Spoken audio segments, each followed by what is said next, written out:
बिस्मिल्लाहिर्रहमानिर्रहीम। Chapter number 5, the statement of financial position. तो इसको सबसे पहले इंट्रोड्यूस करते हैं कि ये क्या है, इसका पर्पस क्या है। There are 4 financial statement resulting from the financial accounting process. We discussed 2 of these statements, the statement of financial position and the statement of changes in equity. But in this chapter, the statement of comprehensive income and the statement of cash flow will discuss in the later chapter. But at a fundamental level, the statement of financial position is simply a classified post balance day adjustment trial balance listing the balances of asset, liability and equity in the ledger account at the end of the reporting period. The statement of financial position is sometimes referred to as the balance sheet, which probably derived from its origin as a listing of accounting balances. तो पहले जो है introduction to financial position, इसमें हम बात करते हैं कि the statement of financial position shows in entity financial position at a specific point in time, but it can also be used to assist in predicting future performance. इसकी वजह से हम फ्यूचर परफॉर्मेंस को भी क्या कर सकते हैं, प्रिडिक्ट कर सकते हैं। Disclosure of information about the financial position of the reporting entity involves disclosure of information about its control over resources. Control over resources की बात हो रही है, और इसके अलावा फाइनेंशियल स्ट्रक्चर की भी बात होगी, capacity of adaptation and solvency. तो ये जो 4 हैं attributes of financial position are discuss one by one. तो सबसे पहले है इसमें जो फर्स्ट वन है, the resources control by an entity are represented by its total asset. तो इसका मतलब क्या है कि there are an indicator of the command that an entity has over economic resources as such it depicts the financial size of an entity. This information can be used to predicting an entity's ability to continue to provide goods and services. तो ये जो information है किस लिए provide की जाती है कि जो गुड्स एंड सर्विसेज है उनकी प्रिडिक्शन होती है इन इंफॉर्मेशन से कि कब तक इनको कंटिन्यू रख सकते हैं। अब आते हैं इसके दूसरे पॉइंट की तरफ। सेकंड पॉइंट फाइनेंशियल स्ट्रक्चर की बात हो रही है। फाइनेंशियल स्ट्रक्चर जो फर्स्ट वन था उसमें रिसोर्सेज की बात हो रही थी, ये इसमें बात हो रही है financial structure. The financial structure of an entity involves consideration of not only it's capital structure. इसमें सिर्फ कैपिटल स्ट्रक्चर की बात नहीं होती, इसके अलावा किस चीज की बात होती है इसमें, अच्छा, the sources, types and time profile of finance, including the proportion of debt to equity, but also its asset structure or the way in which its resources have been employed. इसके अलावा जो है sources की, ठीक है, sources की भी बात होती है फाइनेंशियल स्ट्रक्चर में, ठीक है, और इसके अलावा types and time profile of finance की भी बात होती है, ठीक है, और उसके अलावा डेट एंड इक्विटी की भी बात होती है फाइनेंशियल स्ट्रक्चर में। अच्छा, थर्ड पॉइंट देखिए, थर्ड पॉइंट में बात होती है एन एंटिटी कैपेसिटी की। एंटिटी कैपेसिटी के बारे में क्या बात हो रही है यहाँ पे, an entity capacity for adaptation is related to its ability to make significant changes. तो ये सिग्निफिकेंट चेंजेस कैसे होती हैं, to the form in which resources are held and are the manner in which activities are financed। कैसे कि जिस तरह से रिसोर्सेस रखी जाती हैं, ठीक है, या एक्टिविटी फाइनेंस की जाती है, जैसे कि most entities operate in a dynamic environment and information on their ability to respond to change in the environment will be important for decision making. तो वो एनवायरनमेंट जो होता है जो उनको प्रोवाइड करती है इंफॉर्मेशन, ठीक है, तो वो किस लिए इम्पॉर्टेंट होता है कि चेंज दी जो उनको रिलेवेंट इंफॉर्मेशन मिलती है तो उसे क्या करते हैं, डिसीजन मेकिंग करते हैं। तो रिलेवेंट इंफॉर्मेशन में कौन कौन सी चीज़ें इंक्लूड होती हैं? Relevant information would include the location, realisable value and current state of repair of the entity's asset.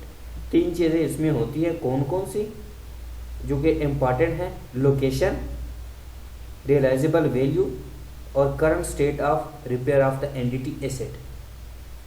As or disclosure of any restriction that may have been imposed on the entity regarding its use of asset। तो fourth point है इसका solvency. Solvency किस चीज को represent करती है? यहाँ पे लिखा हुआ है solvency represent the availability of asset to meet financial commitment. तो जैसे कि जिनकी कमिटमेंट ड्यू होती है उन कमिटमेंट को क्या करते हैं, मीट करती है फाइनेंशियल कमिटमेंट। और इसके अलावा उसकी रिलेवेंट इंफॉर्मेशन भी होनी चाहिए। जैसे कि यहाँ पे देखिए, such is disclosure of the liquidity of the entity's asset and the availability of cash from resources. Sources external to entity, कौन से सोर्सेज होने जो कि एंटिटी के एक्सटर्नल सोर्सेज हों। is useful in predicting the ability of the entity to meet its financial commitment as they fall due, and therefore in predicting the ability of the entire to continue to provide goods and services in the future। तो इस solvency की वजह से जो availability of the asset है जो कि financial commitment को परफॉर्म करती है, ठीक है, तो इसकी वजह से क्या होता है, provide goods and services in future. जो इसमें शॉर्ट टर्म सॉल्वेंसी जो होती है उसका काम क्या होता है, उसके जो डिपेंड करता है short term solvency is often assist by analysing the relationship between the entity's liquid asset and its short term liability. कि जो इसकी शॉर्ट टर्म लायबिलिटी होती है, ठीक है, उसको क्या करती है, असेस करती है और एनालाइज करती है। तो ये चार मेन पॉइंट थे इसके। अब हम बात करते हैं format of the financial position. अब हम बात करते हैं format of the financial position के बारे में। देखें यहाँ पे सबसे पहले जो बात की गई है, the basic requirement of the corporation act is that the statement of financial position and the note should comply with the accounting standard and present a true and fair view of the entity's financial position at the end of the financial year। जिसकी वजह से true and fair view की वजह से क्या होता है, जो इसके स्टेक होल्डर होते हैं और शेयर होल्डर होते हैं उनका ट्रस्ट जो है वो बढ़ जाता है और नेक्स्ट टाइम वो उसमें जो है क्या करते हैं, इन्वेस्टमेंट करते हैं और उनके प्रोडक्ट को भी यूज़ करते हैं। तो इसका मतलब यहाँ पे ये है कि the term true and fair view is not defined in the corporation act. ये जो ट्रू एंड फेयर व्यू है ये कॉर्पोरेशन एक्ट में डिफाइन नहीं की गई है, ठीक है, but it is usually interpreted is meaning in according with generally accepted accounted standard and practices। Financial statement based on an accounting information system that used contemporary accounting methods are assumed to present a true and fair view। तो इसके बाद जो बात करती है contrary view is that some flexibility is required to cater for different types of industry, different entity structure and for changing environmental influences। अगर इसको हम दूसरे अल्फाज में बोलें, a flexible format permits the selection of information that is relevant to a specific entity rather than the presentation of information selected is the most generally appropriate to all entities. तो ये इसमें जो डिस्कस किया गया है flexibility को, कि flexibility required होती है डिफरेंट टाइप्स ऑफ इंडस्ट्री, क्योंकि उनके जो स्ट्रक्चर होता है और उनके एनवायरनमेंट को क्या करता है, इन्फ्लुएंस करता है। उसके बाद आगे आते हैं क्लासिफिकेशन ऑफ एसेट। तो एसेट जो है हमें पता है दो तरह के होते हैं, टेंजिबल एसेट। टेंजिबल एसेट कौन से होते हैं? Tangible asset are those with physical substance such as property, plant and equipment. उसके अलावा intangible asset are right rather than objects and include patent, trademark and brand names. तो tangible जिसको हम physically touch कर सकते हैं, जैसे कि प्रॉपर्टी, प्लांट एंड इक्विपमेंट हो गई। इंटेंजिबल सिंपली वो होते हैं जिनको हम फिजिकली टच नहीं कर सकते, जैसे कि पेटेंट, ट्रेडमार्क और ब्रांड्स नेम होते हैं। इसके आगे हम बात करते हैं the nature of the asset. अब नेचर ऑफ एसेट के बारे में हम बात करते हैं। अब अगर हम बात करें the nature of the asset की, इसमें मॉनेटरी एसेट होते हैं और नॉन मॉनेटरी एसेट होते हैं। मॉनेटरी एसेट में क्या include cash and accounts receivable and are made by reference to the account control by or due to the entity. अच्छा, तो इसमें हम बात करते हैं monetary.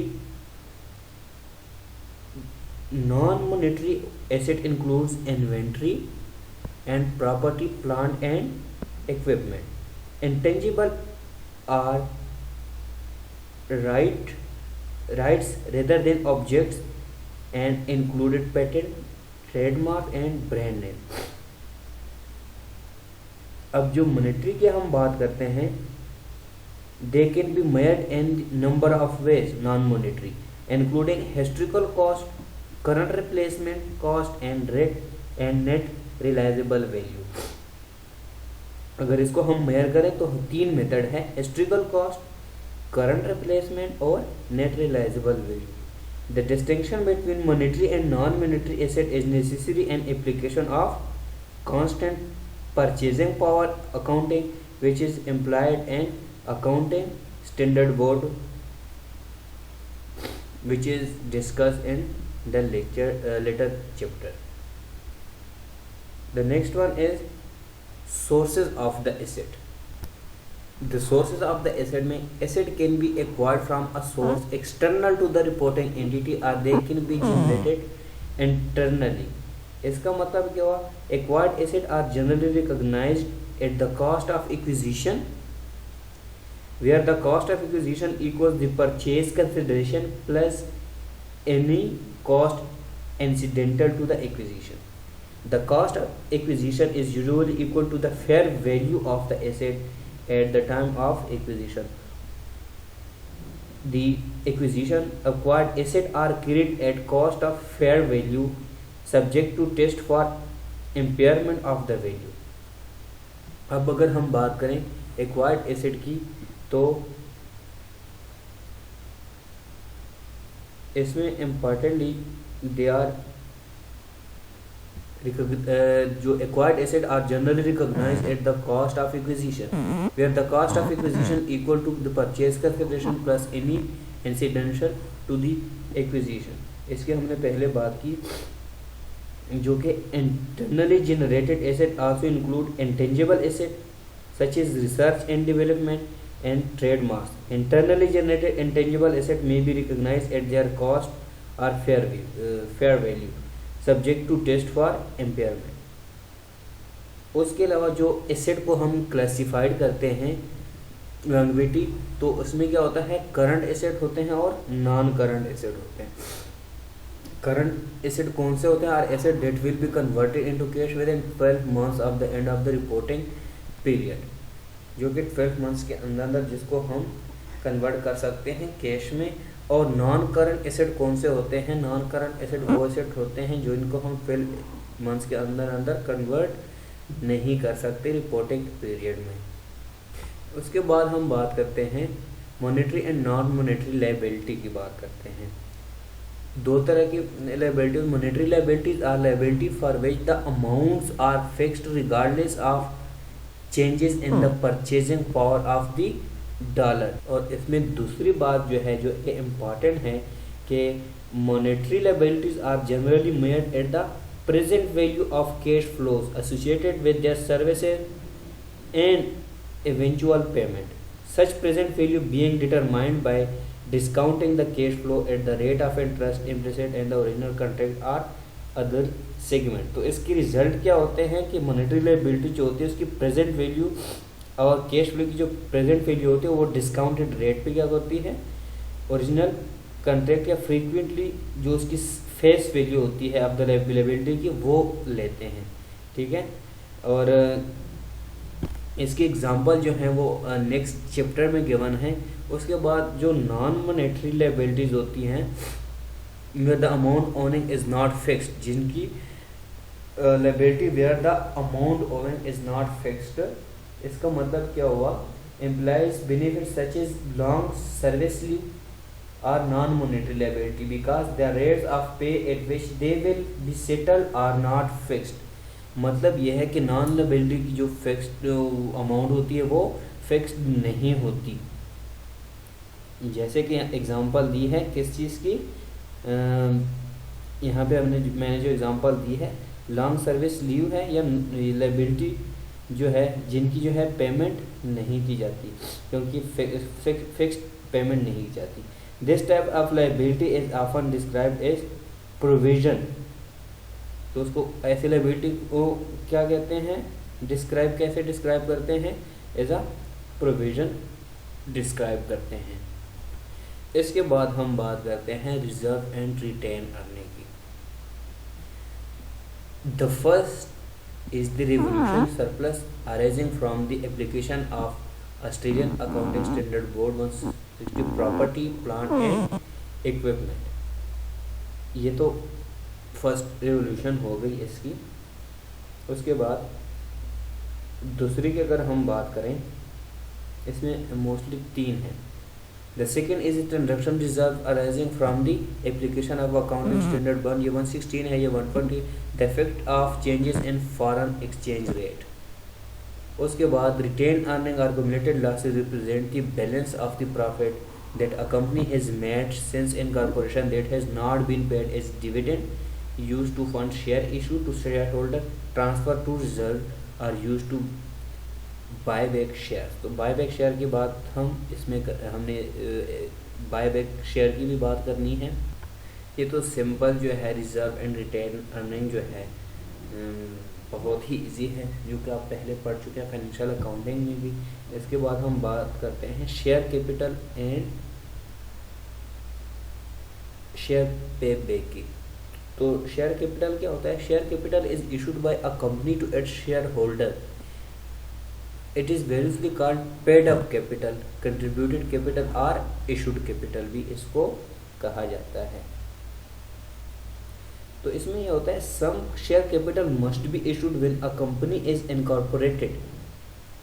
Additional capital may be issued later in the company's life. It can be issued in various way such as offers to existing share holder, या तो जो एग्जिस्टिंग शेयर होल्डर होते हैं उनके लिए ऑफर करते हैं, या प्राइवेट प्लेसमेंट होती है जो जैसे कि इंस्टीट्यूशनल इन्वेस्टर हो गए, या फिर employ share plans and dividend investment plan हो गए। तो इसमें क्या होता है, share capital consist of shares in the company.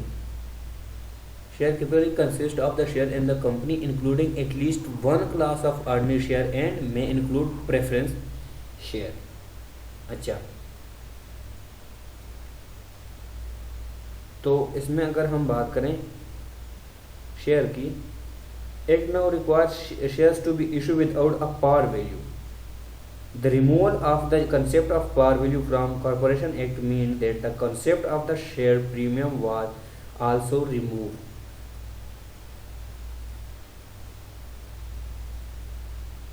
जो नेक्स्ट वन है शेयर पे बैक, जो कि कंपनी अपने ही शेयर को बाय बैक करती है। The ability of companies to buy back their own shares provides them with the opportunity to manage their capital structure more efficiently. Strict conditions are imposed on companies that wish to engage in share buyback scheme. These conditions are necessary to protect creditors and shareholders. अब यहाँ पे कुछ जो है main condition है, ठीक है, specify की गई हैं। देखिए, अ कंपनी में buy back its own share, the buyback must not materially prejudice the company ability to pay its creditors. Third one क्या है, the company must follow the procedure laid down in the corporation act. Shareholder approval is required if company wishes to buy back more than 10% of its share in a 12-month period. तो ये जो है, ये पहले से जो condition जो है ये स्पेसिफाई किए जाते हैं, उसके बाद वो बाय बैक करते हैं अपने ही शेयर को.